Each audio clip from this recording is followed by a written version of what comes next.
nous avons le plaisir d'accueillir Cécile Jourdas, donc de la société Nexter, qui nous aide à organiser cette journée, que nous remercions.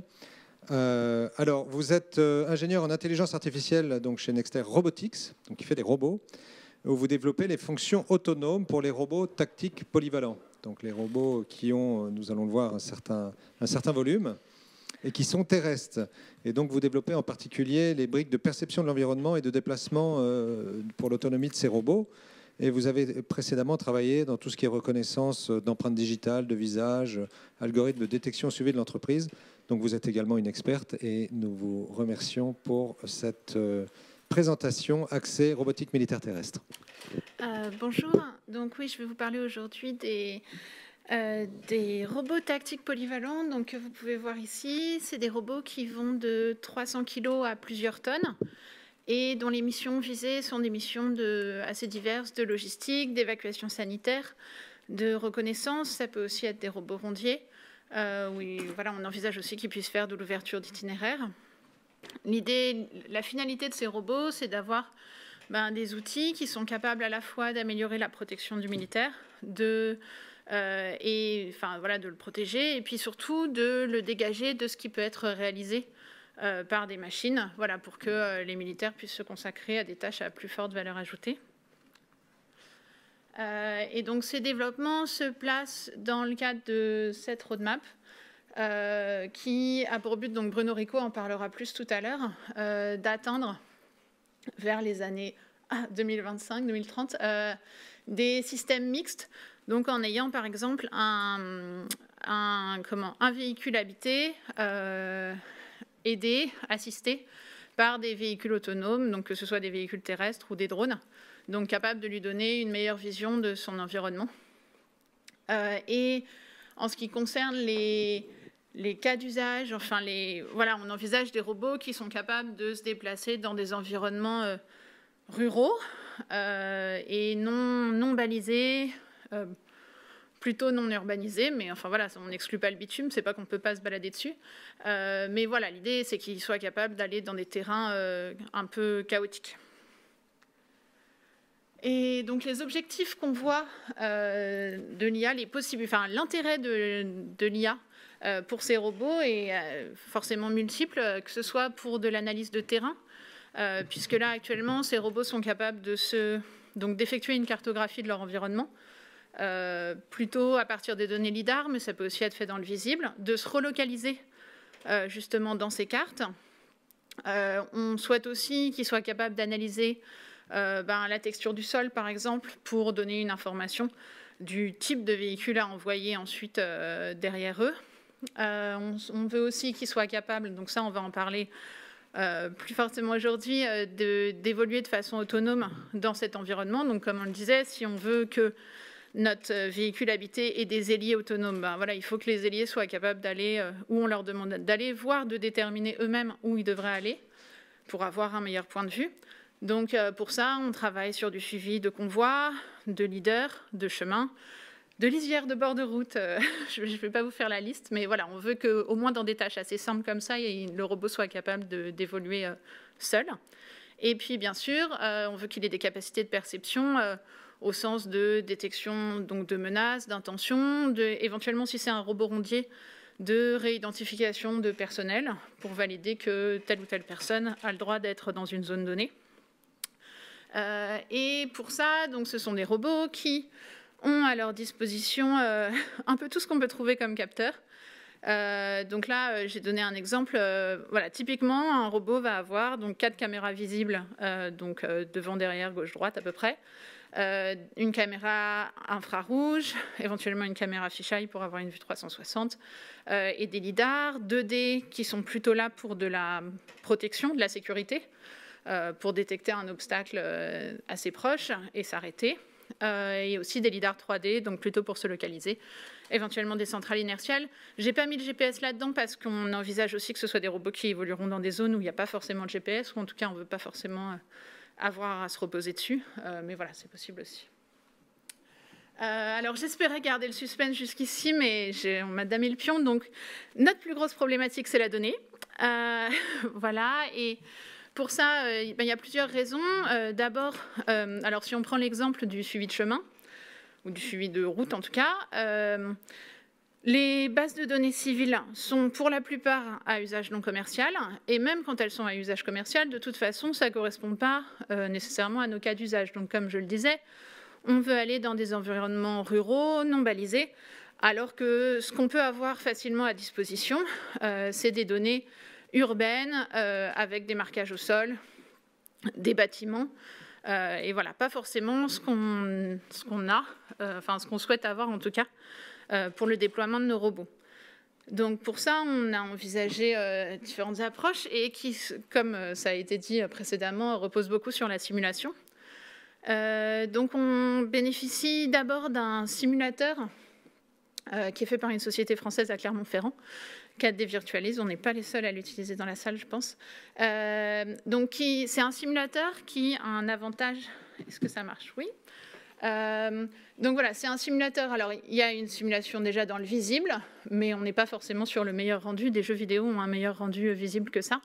Par contre, les capteurs sont aussi simulés, notamment donc les lidars, les radars, les centrales inertielles, les GPS. Tout est simulé et surtout, les retours des capteurs correspondent aux retours réels des capteurs, ce qui veut dire qu'on a la possibilité d'intégrer ce simulateur-là, et c'est ce qu'on fait dans notre cycle de développement, pour, avant de faire une intégration dans le robot, brancher directement les calculateurs du robot sur le simulateur et récupérer des données telles qu'il les aurait dans le réel, ce qui permet d'éviter des accidents, et puis voilà, de faire une première passe d'intégration et de validation.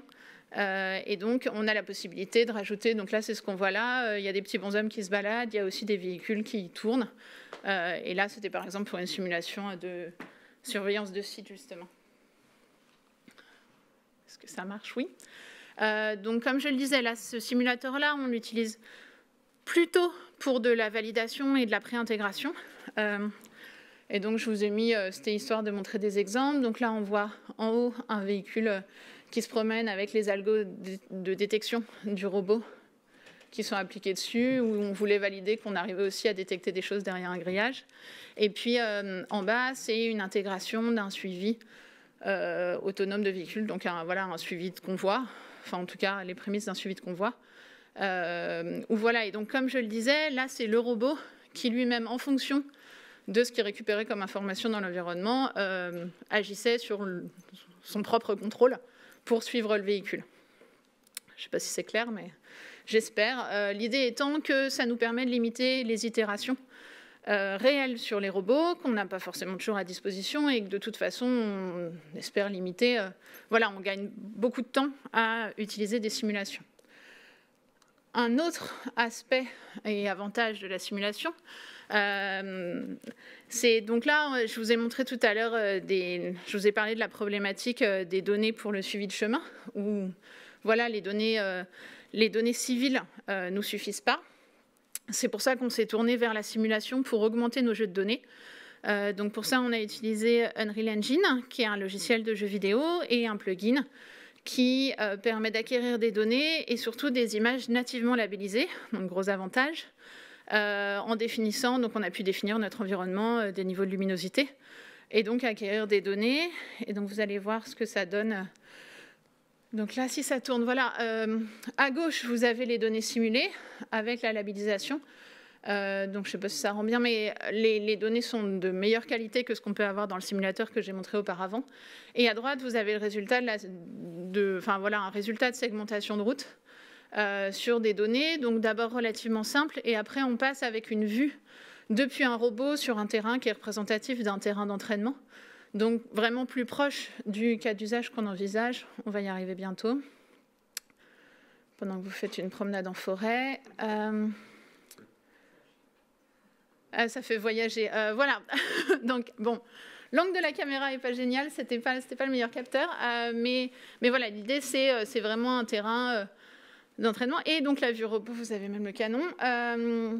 Donc voilà, pour montrer que c'est aussi, en gros, ces données-là nous ont permis de faire grossir un peu nos jeux de données réels, et de s'adapter un peu plus avec du transfer learning aux environnements qu'on a pour cible. Je ne voulais pas parler uniquement de la donnée. Donc, bien sûr, il y a des problématiques connexes. On en a parlé aussi ce matin. Du coup, je peux rebondir sur tout ce qui a été dit aujourd'hui. Il y a un problème qui est la gestion des risques et la criticité de ce risque-là. Parce que forcément, c'est plus gênant que Alexa qui se trompe sur une recommandation, que Netflix, que voilà. Et donc, pour ça...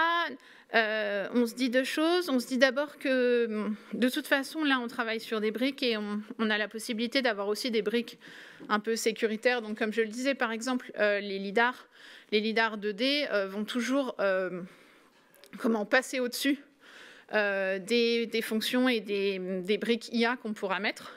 Parce que si le lidar détecte quelque chose à 20 cm, de toute façon, il vaut mieux s'arrêter.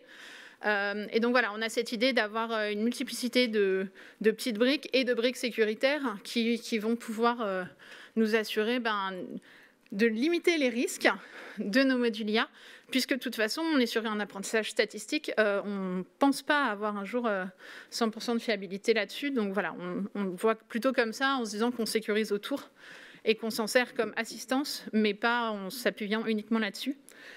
Et ensuite, on a aussi cet avantage-là que, comme c'est des robots actuellement, un robot est téléopéré et va avoir 2 opérateurs.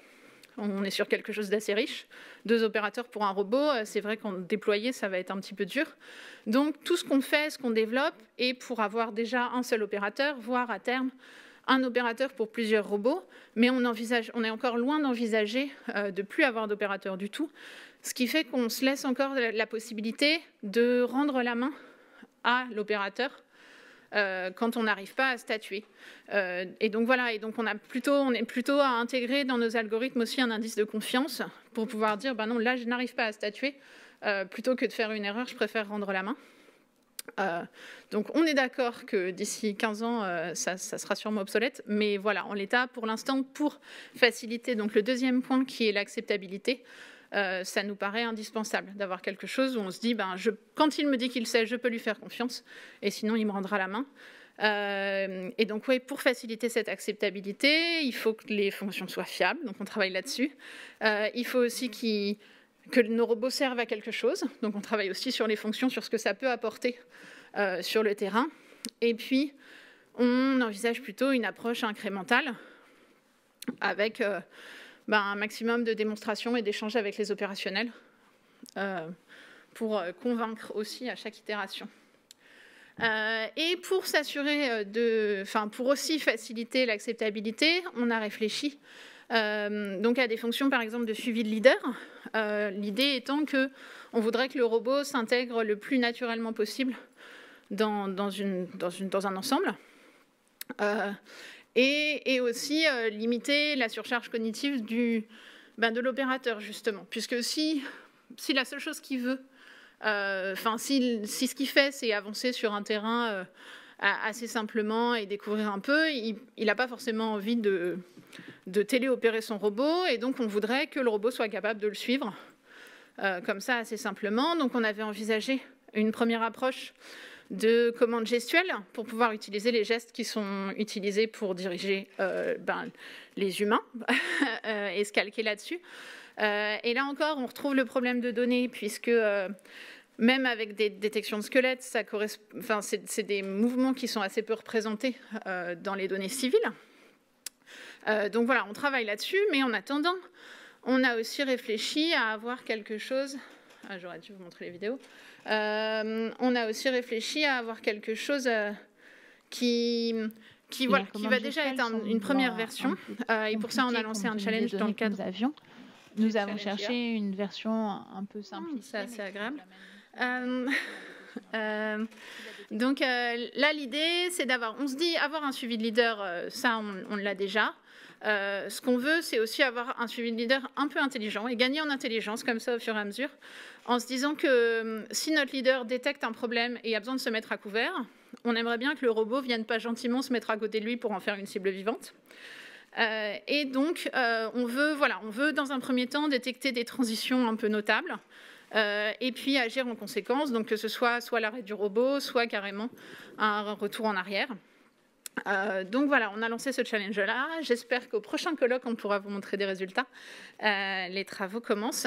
Et pour ça, de la même façon, on n'a pas forcément des tonnes de données, donc on a utilisé nos simulateurs pour en générer. Et donc je vous ai présenté beaucoup de fonctions que je vais appeler bas niveau. Puisque voilà, c'est des modules un peu élémentaires de se dire j'ai du suivi de convois, de piétons. Mais on s'intéresse aussi à la gestion un peu plus globale. Et pour ça, on a soumis un projet rapide avec Masa Group, donc qui est vraiment qui a plus de connaissances sur les aspects planification IA décisionnelle, avec dans l'idée d'avoir toute la chaîne pour pouvoir faire une mission de surveillance complexe et avoir à terme un essaim de robots qui vont agir. Donc tout ça, pour pouvoir l'intégrer, ça fera une bonne transition avec MGCS tout à l'heure. Donc comme je le disais, pour avoir des robots qui soient capables de réaliser des tâches complexes et surtout avoir une solution un peu scalable, puisqu'on a déjà fait de la surveillance de site. Et c'est vrai que c'est un problème de réussir à gérer tous les aspects de la surveillance, et ça sera le cas aussi sur le terrain, d'avoir un robot qui va être capable de patrouiller, d'observer, d'alerter, d'aller se recharger en autonome. Donc voilà, on cherche à avoir une solution qui soit la meilleure possible, qui utilise de l'IA un peu à tous les niveaux. Et donc on veut que les robots soient capables d'être en coactivité avec l'homme. On cherche aussi, donc on en a parlé ce matin, enfin ça a été dit plusieurs fois, à pouvoir expliquer les décisions. Donc là aussi, les techniques de Masa Group permettent normalement ça, d'expliquer les choix qui ont été faits pour la planification. Et puis donc voilà, on envisage d'avoir une collaboration multi-robots, pourquoi pas des robots simulés, des robots réels. Donc voilà l'idée de tout ce projet pour aussi traiter le haut niveau. Et pour en revenir aux problématiques, j'ai l'impression d'avoir surtout listé des problèmes. Donc ce qu'on a pu voir, c'est qu'il y a cette problématique de la donnée, il y a des problématiques un peu spécifiques militaires. D'abord parce que notre leader, il est en tenue de camouflage, du coup il est bien camouflé. Il est aussi camouflé des algorithmes de détection. Donc ça aussi, ça nécessite un surcoût en données de notre côté pour les détections. Il a des positions un peu inhabituelles, c'est ce qu'on a vu. C'est pareil, quand il est allongé dans l'herbe, c'est compliqué pour un humain, mais c'est compliqué aussi pour les algos. On a des robots qui se promènent en extérieur. Donc c'est un environnement lumineux et météorologique non contrôlé. C'est plus difficile pour tout le monde. Les vidéos sont éventuellement un peu instables parce que l'environnement est chaotique. Et alors là, c'est moins spécifique, mais on a besoin de traitement en temps réel parce que le robot, il continue d'avancer. On ne veut pas qu'il s'arrête pour réfléchir à s'il peut effectivement faire 10 cm. Et puis, ça doit être embarqué sur le robot. Donc, il faut aussi qu'on ne soit pas trop demandeur d'énergie. Et voilà, que tout puisse tourner et qu'il soit capable d'avancer comme ça. Donc, maintenant, vous avez bien compris qu'on a plein de problèmes, qu'on cherche à les régler. On a vraiment une variabilité des cas d'usage, des environnements non balisés. Enfin voilà, d'autres en ont parlé avant moi, donc je ne vais pas m'appesantir non plus sur la difficulté d'acceptation. Mais on voit ça aussi comme un problème, et d'où cette idée vraiment itérative, et on essaye de faire en tout cas des démonstrations quand on peut pour aussi avoir des retours opérationnels au maximum et de s'intégrer dans un maximum d'entraînement, de tests qui sont faits pour multiplier les retours opérationnels. C'est très difficile d'obtenir des données terrain qui soient représentatives de cas opérationnels. Donc c'est pour ça qu'on travaille beaucoup avec la simulation et on essaye quand même d'obtenir des données. Et puis il y a cette notion de criticité du risque. Et voilà, d'où pour nous en tout cas cette importance d'une approche incrémentale avec beaucoup de démonstrations et voilà, en favorisant les échanges. Voilà, merci beaucoup. Je reste debout. Alors, merci infiniment, Madame Jordas, pour cette présentation. Donc, différentes problématiques, différents comportements, différents robots, des tâches complexes différentes. Bon, les défis sont énormes, on le voit bien, mais beaucoup d'attentes, en fait, de la part des opérationnels. Je précise que, d'ailleurs, dans quelques mois, vous irez faire des tests à Saint-Cyr avec l'école militaire interarmes, avec vos robots. Donc n'hésitez pas, vous, industriels, à de temps en temps aller vous exercer sur les terrains de Saint-Cyr-Couët-Quidan.